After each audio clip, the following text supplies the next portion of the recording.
Hello guys, good morning. Dahil tayo ay nag-iisip ng ulam at may nagbenta sa akin ng patola. Kaya ito ay aking gigisahin. Ito lang ulam namin sa pananghalian namin. At lalagyan natin siya ng chicharon. Guys, ako ay magigisa na muna ng sibuyas at bawang. Ito ko na lang sa kaserola, niluto. Okay, para masabawan natin ng maayos. Ayan, isa-isa lang yan.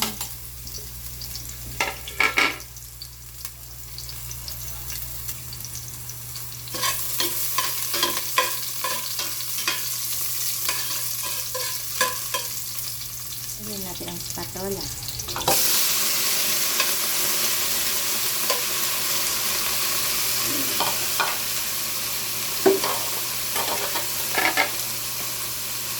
Lagyan natin na siya ng tubig. Para magkaraw.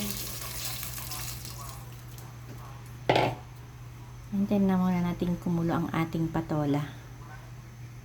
Ayan na guys, kumukulo na ang ating patola. At lalagyan ko siya ng 2 pirasong sili. Ayan, nalaglag pa ang isa. Para medyo may anghang na kaunti. Dahil madali lang naman yung maluto, lalagyan natin ang ating chicharon. Kung ito ang gusto nila pag patola, may chicharon. 2 chicharon nilalagay ko parang napakarami, no? Parang ito na ilalapit yung isa para ito naman ay aking papapakin. Dahil lang kasi maluto ang patola. Talagyan natin siya ng paminta lang. Dahil meron na rin naman siyang sili. Tapos lalagyan ko na lang siya ng patis. Hindi na kami gumagamit ng mga magic syrup na yan. Kasi pinagbawal talaga. Pinagbawal sa aking nanay. Dahil nandito ang nanay ko. Yan, lagyan na lang natin ng patis. Ng pampalasa.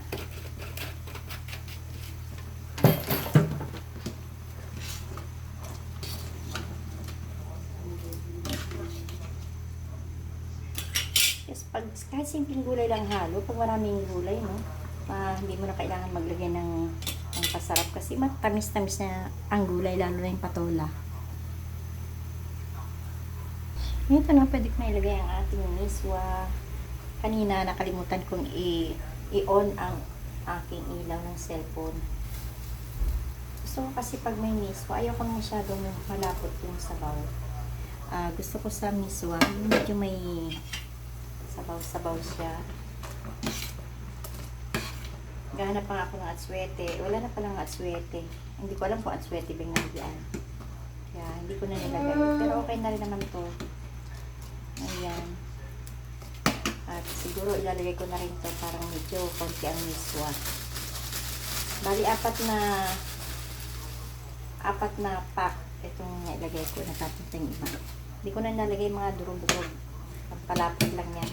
Tapos, ang patola ko ay 2 piraso lang yan. Tapos, ayan, si chicharon. Hindi ko na inilahat yung, kasi napakarami na. Ayan, madali lang kasi siya, kaya pwede ko na, siya, matikman na. Lagyan ko siya ng 2 sili, kaya medyo maanghang. Wow, sarap na ito. Okay na siya. Ang